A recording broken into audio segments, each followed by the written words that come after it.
You're listening to the Synergy Leadership Podcast, a discussion with engaging, empowering, and enlightening leaders about the greatest competitive advantage in business and entrepreneurship that often goes unrecognized: a team's energy. Here's your host, the woman who puts the energy in synergy, Karen R. Jenkins.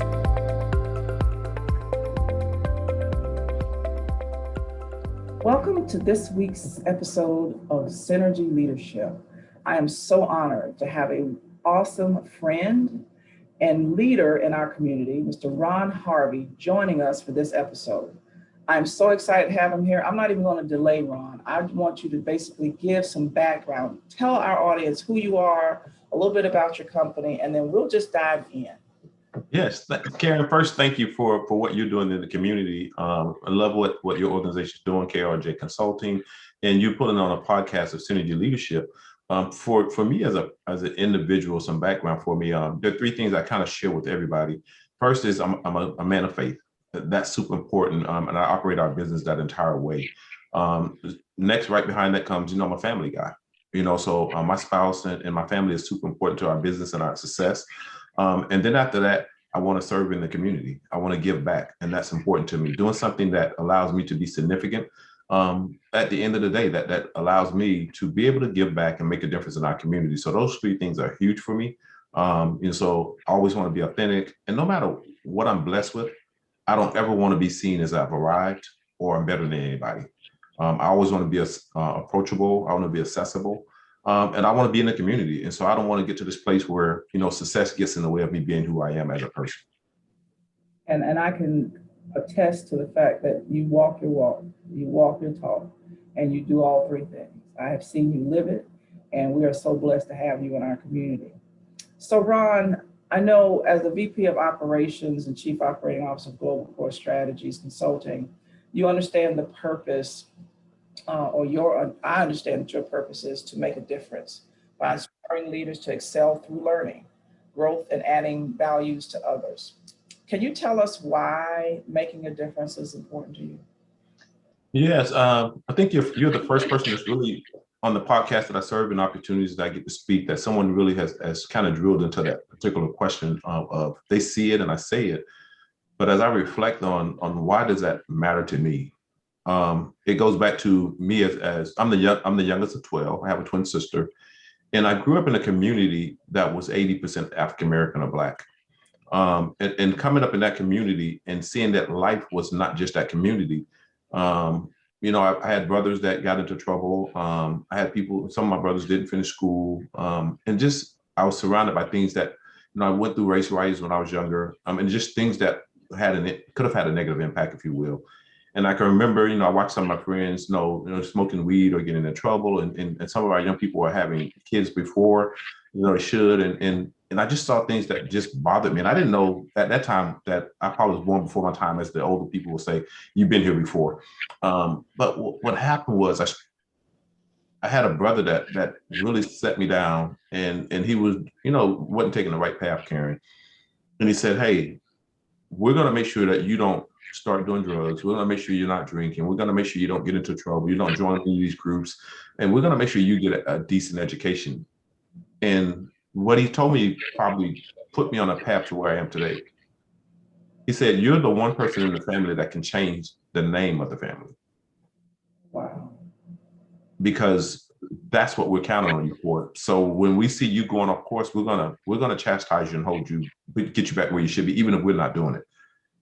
And so it was a lot to carry, but I appreciate it because they actually protected me from things that I would have gotten into on my own or would have been influenced to do. And I say that because sometimes we don't realize that where we're supposed to be and what we're supposed to do at a young age, how important it is to make sure you get it right at an early age. So that's when I really started realizing that I was really in my DNA to make a difference for my family and make a difference for my community and make a difference for other people.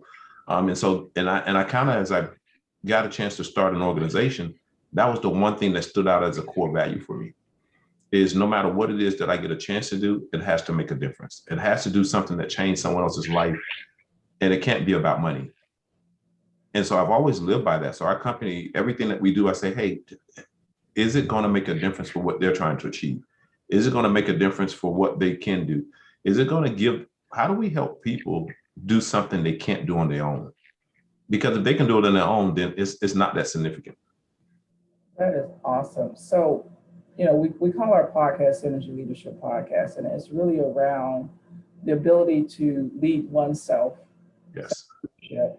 And lead others, but doing that by leveraging your energy and the energy of the other people, right?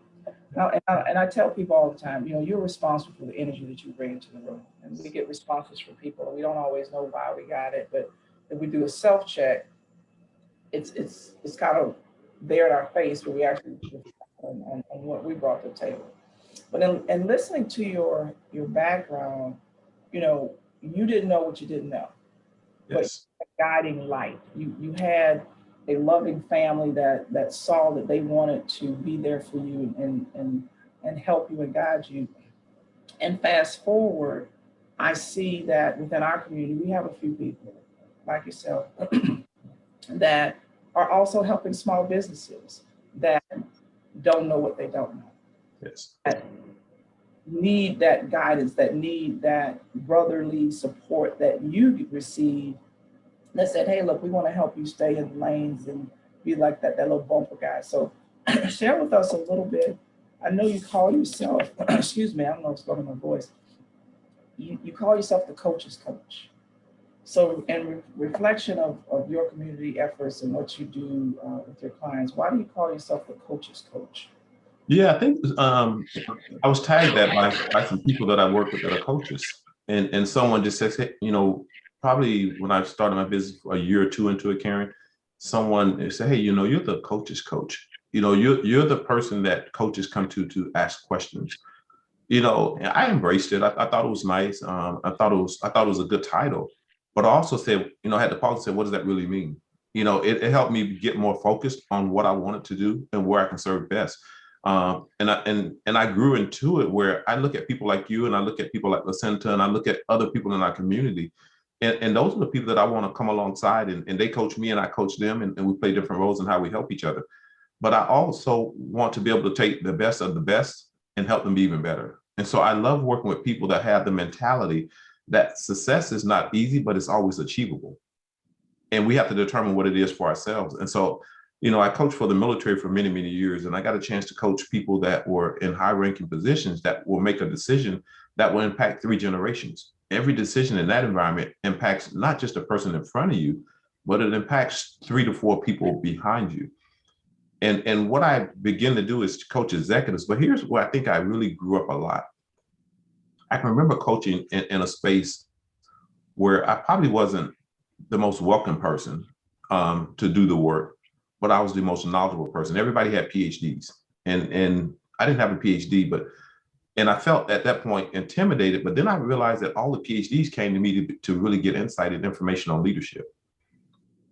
And that helped create a lot of confidence in me because I was doubting, like, who am I? I mean, I'm around all these PhDs and I don't have that. And who am I to kind of, and what they did rally around, he said, Ron, have you ever noticed that the PhDs do not travel without you and you travel without them? They literally know you truly have built this ability to be an effective leader, a really great communicator, and a great connector. You're very authentic. You're down to earth. You're transparent. And they have the academia knowledge, but what they were missing is the people building relationship. And people that know me well know that that's super important to me, is that being able to connect with people and help coaches be effective is super important to me. So someone gave me the title coach's coach, and I actually embrace it. I actually like it. But it keeps me humble too, because I know that in order to be a coach, you got to be willing to serve people, and you can't give answers. And people struggle with that because as a coach, there's a high standard that you kind of don't get to go in the game at all. A coach stays on the sideline and they help the player get better, and they get all the glory, they get all the fame, they get all the recognition. And I embrace that. I love that, because I tell people, I say, I'm not really here to go in the game. I want to stay on the sideline. So there are people that I coach, Karen, that I never tell people that I'm coaching.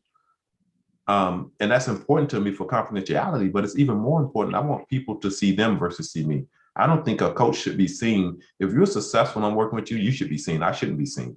You should see me, but your client should see you. Exactly. And the reality is, from a coach's perspective, most people look at coaches. So the difference between coach and consultant, right? Yes, yes, Coach, consultant, and counselor. yes, Consultants who've been there, done that. And what you're hiring them for is their level of experience and their expertise so that they can kind of be that GPS for you to kind of help you maneuver and yes, point A to point B. The coach is really to help you discover what's already within you. Most yes, people realize that they have the answer. A coach comes into the movie and get cliff notes yes, for life.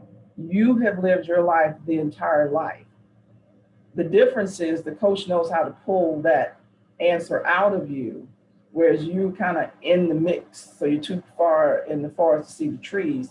And then, the other thing that I share with even some of my clients, and I don't do a lot of coaching. That's not what I do group coaching and do the group mentoring, but I don't do a lot of one-on-one just from a time perspective.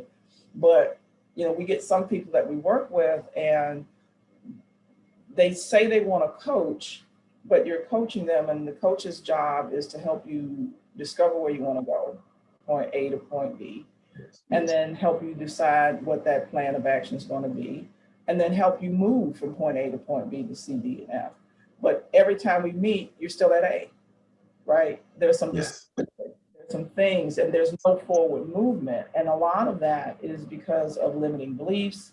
A lot of that is because some things that have happened to you in your childhood that you don't want to let go of.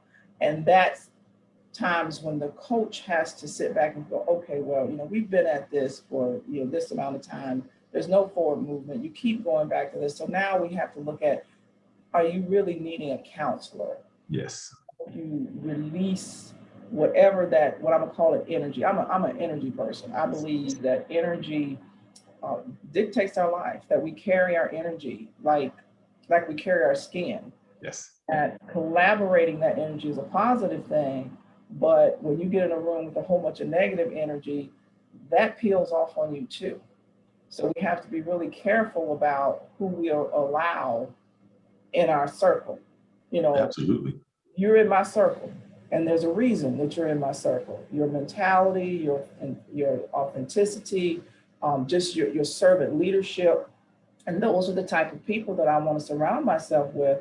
And I think when people are entrepreneurs, you have to be careful about who you allow in the room, and even who you allow in your head, because even your family members may not understand your need to go into entrepreneurship, be a small business, and they'll talk you out of your dream, not because they hate, and not some people do, but because they're concerned. And I think it was less, no, it wasn't. I think it was Dr. T.D. Jakes that had a sermon that talked about, getting your viewpoint from the turtle and the giraffe. Yes, yes, You can't be a giraffe trying to lean down here and getting your information from the turtle. You're going to topple over. yes. And the turtle can't see your vision.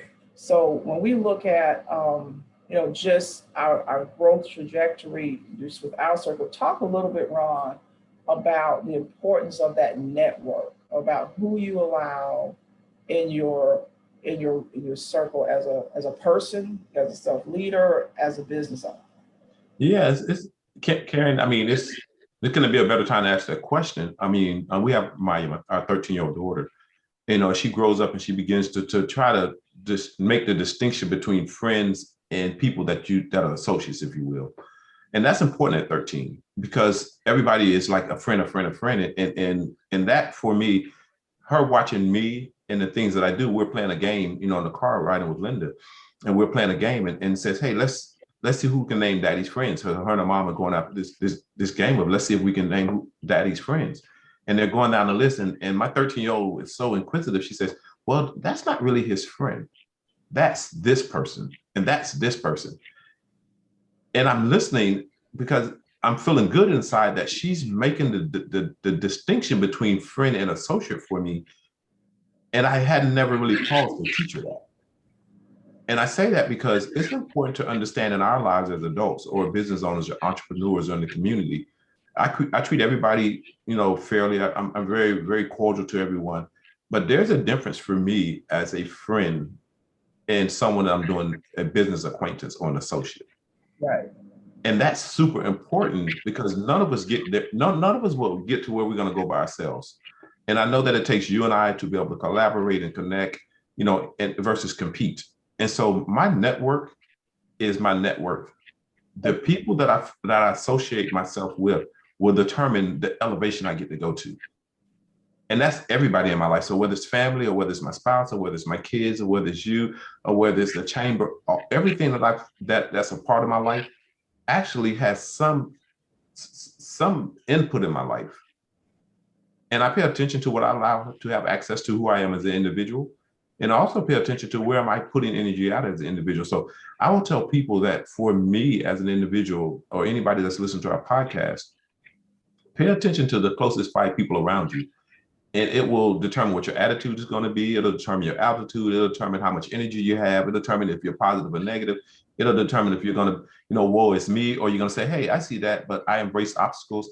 Because those people that are going to take risks and that's going to be authentic and that's going to realize that there are challenges and there will always be challenges, but we're going to see the good side of it. And so the reason that I continue to connect and be in a great relationship with you is because we have a mindset of here's a story I'll say. I asked someone the other day, slaves own property, slaves own businesses. They were in slavery. And if they could do it when they were in slavery, why can't we do it and we're not in slavery? That's so true. But they had great relationships. They were able to move stuff throughout, even in slavery. So us as business owners, how do we get past the mentality of crabs in a bucket? My network allows me to get past that. So when I don't do something right, I expect you to hold me accountable. I want you to hold me accountable. So my network keeps me doing well. It keeps me growing. And I put myself around people that will do that and that I'll actually listen to. Well, so awesome. And you and our brains, I think, are linked somehow. So, I'm an avid believer that a rising tide raises all ships. Yes. I come from a place of abundance. So there is no scarcity in my mindset, that there's opportunity for us to grow together. There's opportunities that I might get a call and there may be something that, I can't do. I don't have time to do it. Ron, is this in your wheelhouse, right? We don't have to be in a situation where if I get something, you're jealous and mad at me, or if you get something, I'm jealous and mad at you, or feeling some kind of way about it. Because if you succeed and I'm in proximity of you, the likelihood of me succeeding increases. Yes. Talk about, they say proximity is power. And for us as leaders within the community, and I'll tell you what I learned from you, Ron, and this was a opening for me. I got laid off in 2007. Yeah. In corporate for 23 years, never ever thought I'd been an entrepreneur a day in my life. I opened up a mortgage company with my nephew, Mario, and we joined the chamber, one of the first things we did. And we joined the chamber. I think we went to a few events, and that was it. Year goes by, it was time for renewal, and it's like, we were struggling anyway because it was 2008. But do we stroke this check? What do we get out of the chamber? Nothing. Yeah. So fast forward, you and I met at the Shaw Air Force Base. Yes, that's where we met at. Yes, I remember that day clearly. So we've been connected since. And I watched you from, my world and your world being connected, and watched you go out and make connections. And one thing I can say I was very impressed with is you joined the chamber, but you didn't do what I did back in 2007. You joined the chamber and you had the mindset of, it's not who I know, it's who knows me. Yes. You didn't just join the chamber, you went and worked within the chamber. Yes. Volunteered. You were leading the small business group. You had a seat at the table as the leader of the small business group at the chamber, and was very successful in that. So in the beginning, I was like, well, really, I don't need to join the chamber because I'm not, in that market. I'm in the federal space. And I decided in my pivot was I would add some diversity to our client portfolio to include non-federal. And I said, as they call you, Uncle Ron. Yes. watched Uncle Ron and watched what he did and said, yeah, that is the strategy. The strategy should be join the organization, but make sure that people know who you are. And the way that you do that is you join that organization and you work through it to help, again, servant leadership, but the reward is now people know you and know what you do. And they can call you because you've built relationships. So talk to us a little bit about your strategy around that. Yeah, I'll tell you, Karen, when I met you, I had saw you on television. I saw you, and so you were someone that I admired from afar. I just didn't know. And so when I met you, it was an honor first to meet you because I had put you in this place where I just admired what you were doing. And I look at people that are doing well. I actually say who's doing well, and I pay attention to them. Not that I need to knock them off the mountain. I say, what are they doing? What behaviors are they doing? How are they showing up? Where they're showing up? And I pay attention to that. So when I walk into a room, Mayor Benjamin said, you're always in the right rooms. He says, when I walk around, I look around. So that part for me is, am I in the room where things are actually happening, or am I in a room where people are complaining about what's not happening? Right. So when I got into the chamber, it was a challenge for our community. It was a challenge for me, Karen. People in the Black community said, hey, tell me how that's working for you. Because it was not seen as an organization that cared about the Black community. And I shared that conversation with our chamber. And what I realized is that you got two choices. You cannot be an influence if you're not in the room. You cannot be an influence if you're not at the table. And it can't be just about what your company gets. And sometimes I go into rooms, Karen, where there are some people that may not want me there, but because of the people that are counting on me to be there, I show up and go through that feeling of not feeling like valued at that moment. So it doesn't have to happen continuously. So I made a conscious decision that I won't be on anybody else's menu. You're either at the table or you're on the menu. And that's my mindset. I don't want to be on the menu. I actually want to be at the table so I can have an influence. So I can make a difference. And here's what I would tell people. If we can get past our anger about what's happening with us or has happened to us or what could happen to us, we can get a lot more done. So some of those rooms I go in, I'm frustrated. I think it's unfair sometimes. I think things are happening that are closed door, back door conversation before I get to the table. But if I walk away, I never get to influence or give them a different lens to look from. So it is challenging, but it's well worth it because it's changing the narrative for all of us. I changed the narrative for my family. I changed our family name. I changed how they saw our family, but I also changed how they see us in the community. I've changed how they see us at the chamber. I changed how they see us at different events. And I think for me, the idea of just making a difference has stuck with me throughout all of my life from the time I was in 9th grade. I started public speaking, Karen, because of what I saw, what I wasn't comfortable with. And that was our teenagers were getting pregnant. Our young men were dropping out of school and getting arrested, and just stuff that we still see today. But I will continue to work to make a difference. And so when you look at me in the community and I watch people like you, what is it that you're doing that's helping someone else get something they can't get, that's giving someone a positive outlook? Because there's a lot of negativity all over. So I'm totally, totally committed to building relationships and partnerships. And I'll go to the rooms that's going to be challenging. But if I don't, then who will? And that's so powerful, Ron, because, we have this self-talk and we have this self-doubt sometimes. And depending on the environment that we're in, like you mentioned even earlier that you had some hesitancy when you were with PhDs. Yes. What I look at is, I'm here for a purpose. You're here for a purpose. And our purpose is not the PhD's purpose. Our purpose is not necessarily the other people at the chamber's purpose. And we have to be the best we that we can be, right? Yeah. And doing so, we can't compare ourselves to that PhD. That PhD is there for the academia side of life, right? Absolutely, yes. Well, but the business acumen, that's where you come in. The leadership acumen, that's where you come in.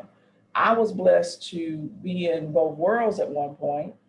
I was at Allen University for 5 years. I was University of South Carolina for 5 years, teaching our young students. And I had the blessing of teaching them the academic textbook, but I also was able to teach them the real world. Here's how it really is. Here's what you can expect. And that for me was a blessing because, and I miss it. They called me a year ago, right before COVID started, to see if I would come back. And I'm like, would love to, but unfortunately I can't. Yes. But, you know, we have to give ourselves some grace, and it's okay not to know. Because when you have that network, and you said it was your net worth, I thoroughly believe that when you have that network, that is your resource, that is your database, that is your information that I can call it. I can call Ron. If there's something going on and I'm not sure about, I can call Ron and say, hey, Ron, do you know anything about this? If I just need to think through something in my head of, okay, I'm a business owner and I got this going, I can call you and say, Ron, you know, let me run this by you. What do you think about this? You have to leverage the energy of your network. You have to leverage the knowledge of your network in order for you to grow. And when we get those little doubting bugs in our head, Yes. we're into that room and we're the only woman or the only African American or the only Hispanic or the only, you could go in a room where you're the only Caucasian. Yes. Don't let that frighten you, because diversity is power. Diversity, it makes you stronger. It doesn't make you weaker. It gives you the ability to come in and show people what you're working with. Because I have walked into numerous rooms and was discounted when I first walked in. Now, that could be a number of reasons. I could have been discounted because people don't know me. I could have been discounted because I'm a woman. I could have been discounted because I'm an African American. But I promise you, by the time I left that room, my discounted figure had been overly estimated and actually way over whatever the amount they thought they would have paid. They should have paid more. Yes. That's a wonderful feeling when you can embrace who you are and you can own your truth and authenticity and just bring it to the table. And when you're authentic and you bring your gift to the table, people, their whole mindset changes. Yes. I'll tell you what works for me, Karen, on a consistent basis. And, you know, I tell people to be so good that you can't be ignored. I love that. I say, because the reality is, you know, whether you follow basketball or not, everybody knows who LeBron James is, whether they watch it or not. Everybody knows who Michael Jordan is, whether they, I say now, he's not on every team, but be so good, which means it challenges you to continue to be good at what you do instead of worrying about somebody else. So I don't always get hired by everybody, but I can tell you that my name is in a lot of rooms because we strive to be so good that you have to have us in a conversation. Right. Like you can't like talk about leadership and my name doesn't come up. But that's what I work for, to be so good that when you talk leadership or you talk team or you talk culture or you talk entrepreneurship, I work hard that my name has to be in the conversation. So you can't leave me off the list. That's so true. And so when you think about you and I, you know, you think about like when you asked me about the chamber, had I given up and walked away, you and I both serve on the executive committee now. Had I not stayed at the table, when I got the phone call and said, hey, tell me about Karen, what do you think? I say, phenomenal. Absolutely, she needs to be with us.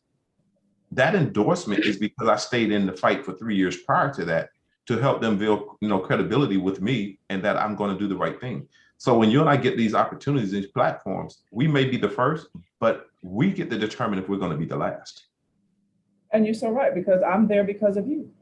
Yeah. Had I not followed your lead, right? Had I not followed, so that another example of servant leadership, I not followed your lead to even reach out and rejoin. Had I not followed your lead to go in and try to get engaged, yes, not followed your lead, I wouldn't be there. Neither one of us would be there. So now we are in a position to leave the door open for somebody else to come in that may not have had a seat at the table.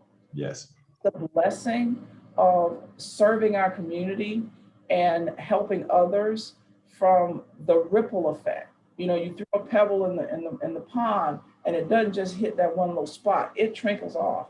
And I know that your blessing of the lives that you've touched, whether it's small businesses, whether other leaders in the community, you have a huge ripple effect in everything that you touch. And those are the type of things that I want business owners and people that are listening to this podcast and leaders to understand, that what is your ripple effect? Yes. And you can have a positive ripple effect or you can have a negative ripple effect. But what ripple effect do you want? And then how do you go about achieving that? And it's really about being authentic to self, identifying what your purpose is, what it is that you need to do to contribute from a service leadership perspective, and then taking the steps.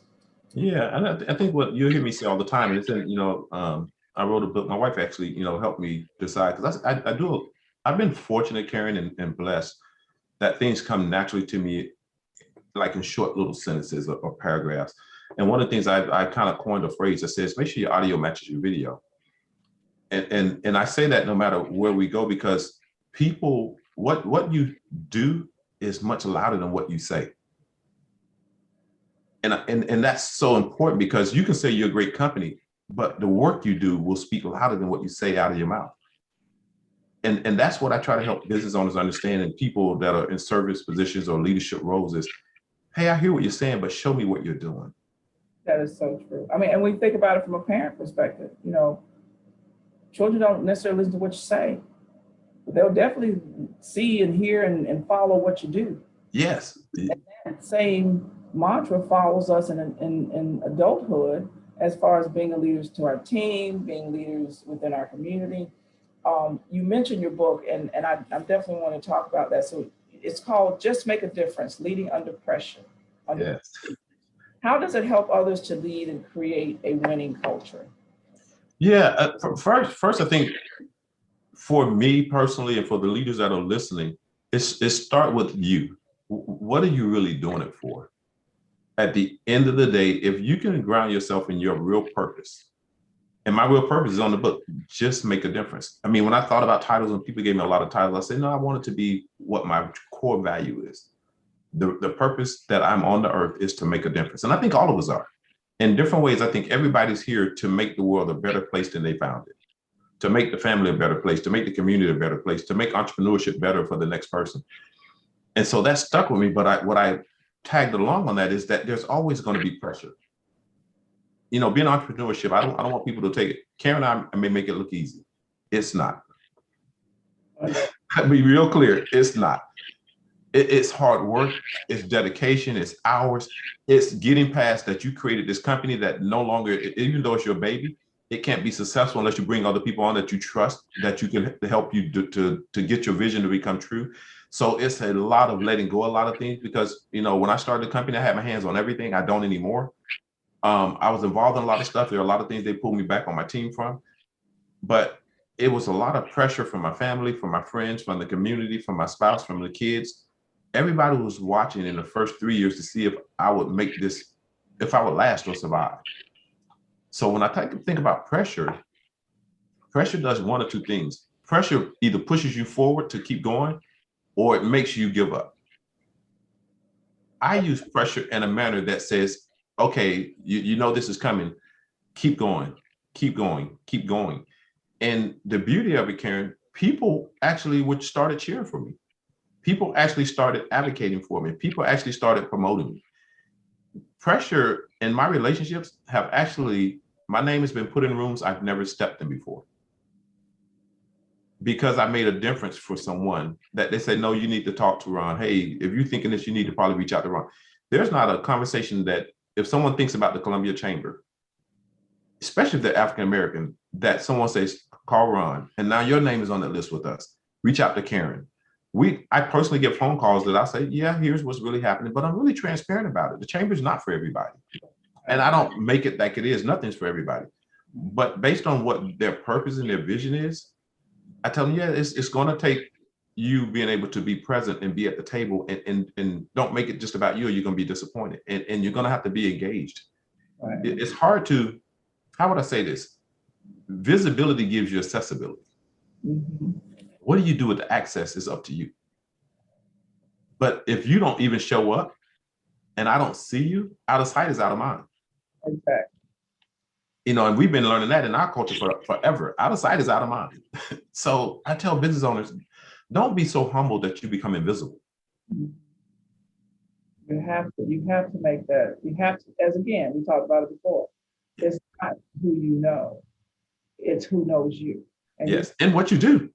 Yeah, because people got to know what you do. I mean, there are a lot of people that are doing some phenomenal things, but they're doing it in a closet. Right. They're doing it in darkness. And I say that, tell me 5 people that like really know you, and let me call them and see if they can tell me what you do. Well, and I'll be honest, that was one of my challenges, Ron. I was so passionate about helping others. I was so passionate about, being that servant leader. When it came to what I did, all they knew that I did was help people. They didn't know what KRJ Consulting did. Yes. I have to, if you don't tell people what you do and how you do it, then who will, right? Yes. So I have to do a much better job of making sure it's not who I know, but who knows me, and that they know what I do, and that the job that I do is phenomenal. Yes. And a better person that they would want to come in and perform it than me and my team. Yeah. So that's the other pieces that we have to ensure that, we're at the table, we get the opportunities, but we have to show up and show out. Yes. Yeah, I think it's important for us, Karen, when you think about, like, you and I learned this, and hopefully people that are listening will learn this. I think it's our responsibility to teach people how to refer us. That's very true.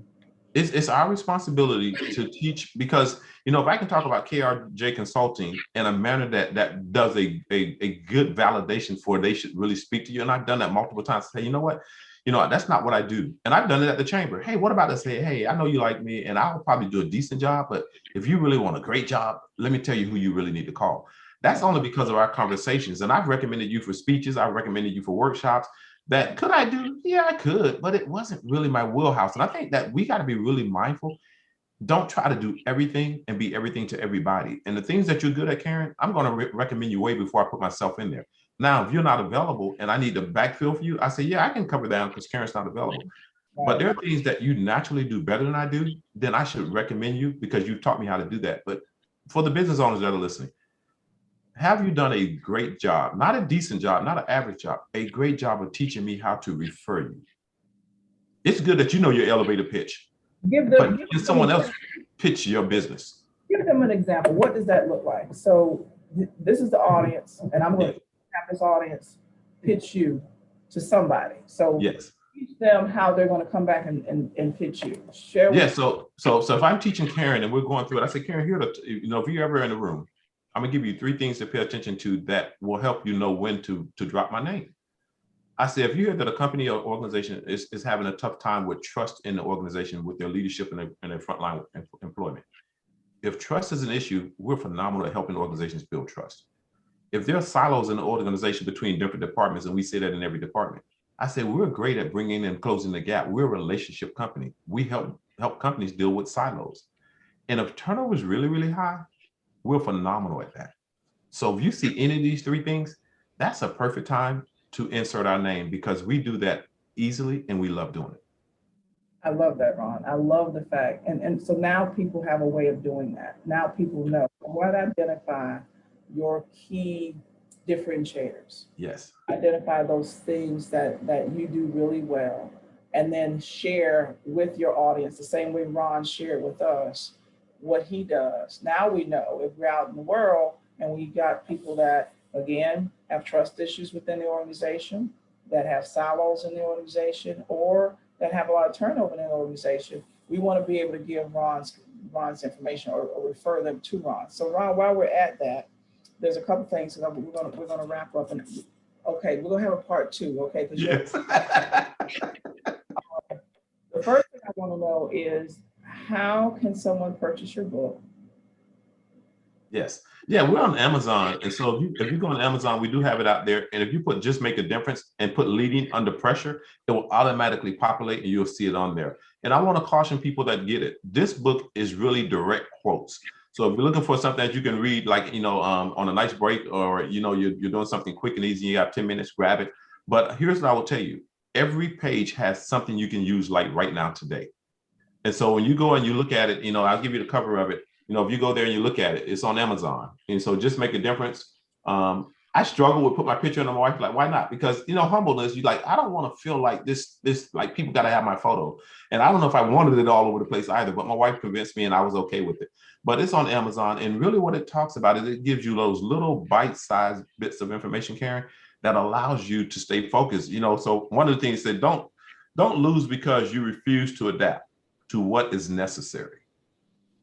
Yes. How many people have lost because they wouldn't adapt to what was necessary? Not because sometimes what's required is not comfortable. Right. But if you want to stay in business, if that's the bigger vision, it's like marriage. And you'll probably laugh about this one. I've gone rooms and people always talk about adapting. I said, well, how many people got married to be miserable? Nobody raises their hand. I said, nobody walks to the altar and get married to be miserable. I said, well, great. Now that you're married, what do you need to change about you so you can remain happy? That is so true. Because we always point at the other person, Ron. Absolutely. It's always the other person's fault. And that's about, again, let's go back to the self-leadership. Yes. It's for us.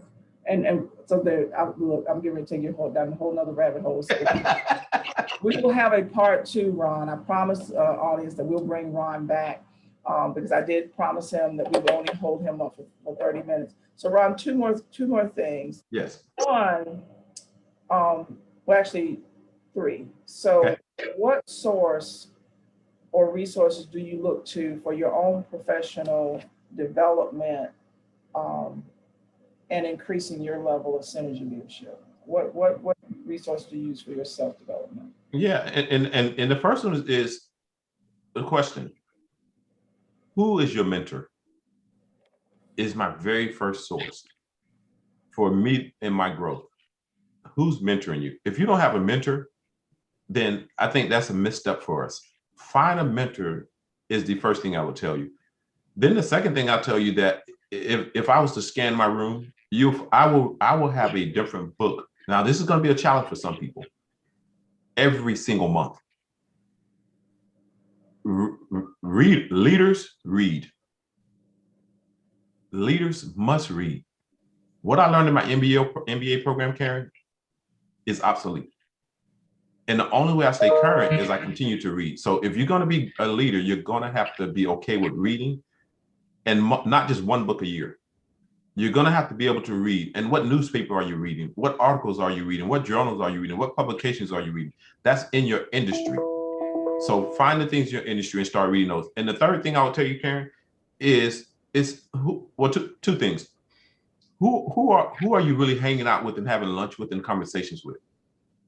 And this might sound mean, but who I have lunch with, that group is different than who I have coffee with. Coffee is a 15, 20-minute conversation. Lunch is where you and I sit down and we really dive into my development and your development.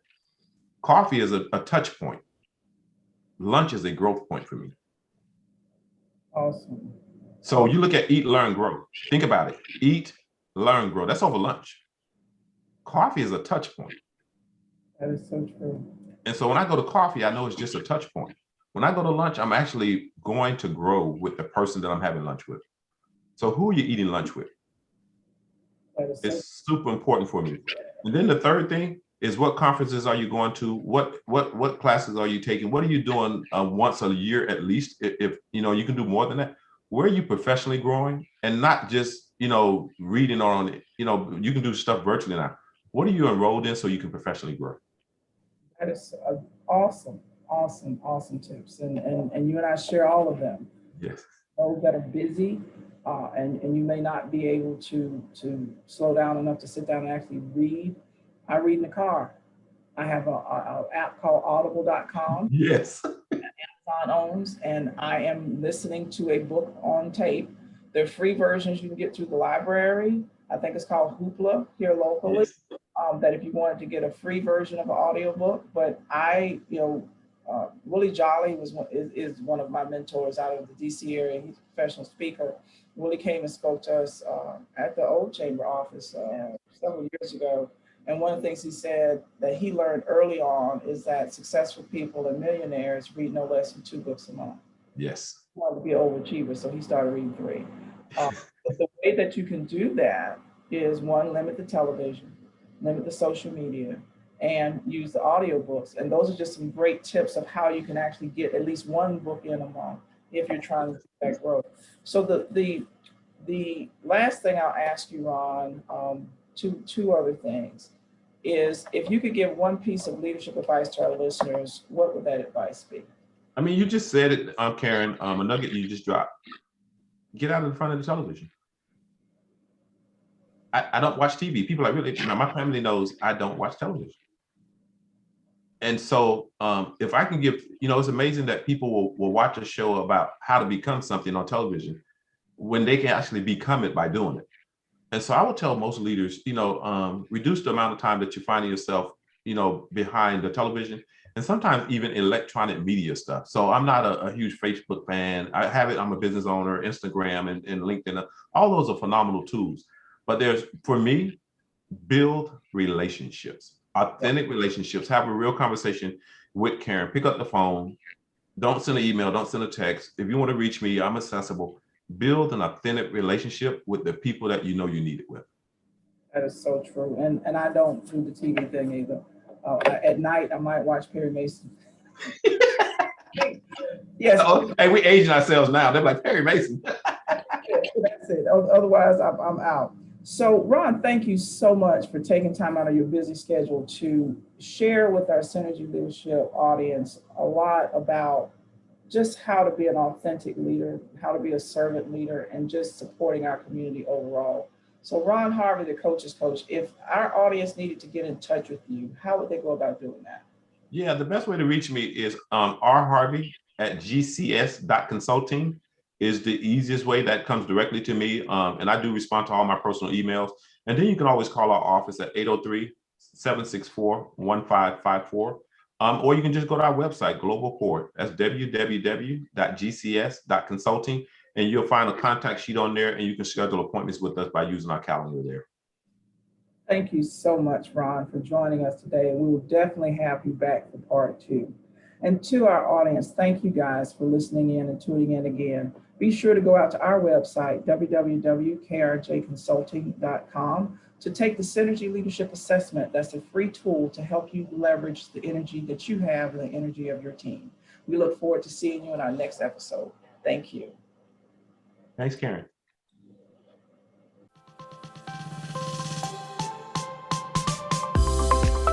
Thanks for listening to the Synergy Leadership Podcast with Karen R. Jenkins. If you like what you heard today, please subscribe, rate, review, and share our show. See you next time.